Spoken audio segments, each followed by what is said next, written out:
नमस्कार दोस्तों, मैं लखन आपका स्वागत करता हूं मेरे YouTube चैनल पर। चलिए आज आपको सुनाने जा रहा हूं सिंहासन बत्तीसी की दूसरी पुतली चित्रलेखा की। आज संडे है, संडे को इस कहानी को सुना देता हूं। आपको कैसे लगेगा कमेंट करके ज़रूर बताइएगा। अगले दिन जैसे ही राजा भोज ने सिंहासन पर बैठना चाहा तो दूसरी पुतली बोली, जो राजा विक्रमादित्य जैसे गुणी हो, पराक्रमी हो, यशस्वी हो, वही बैठ सकता है इस सिंहासन पर। राजा ने पूछा, विक्रमादित्य में ऐसा क्या गुण थे? पुतली चित्रलेखा ने बोली, सुनो। एक बार राजा विक्रमादित्य की इच्छा योग साधने की हुई।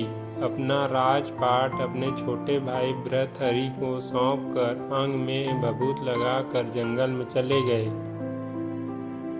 उसी समय जंगल में एक ब्राह्मण तपस्या कर रहा था।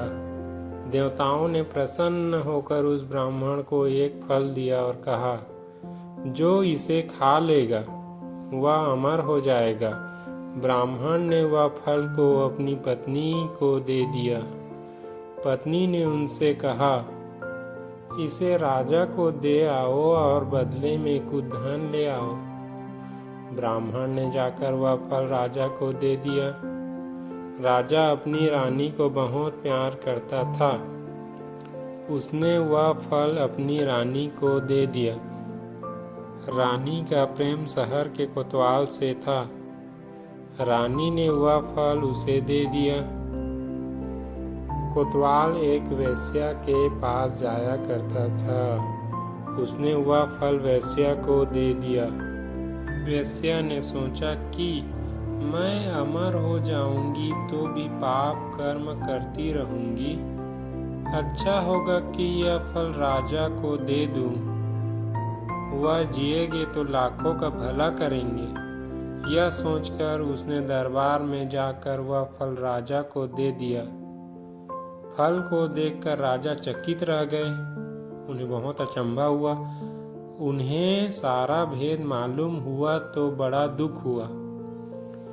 उसने दुनिया बेकार लगने लगी। एक दिन वह बिना किसी से कहे सुने राजघाट छोड़कर घर से निकल गए।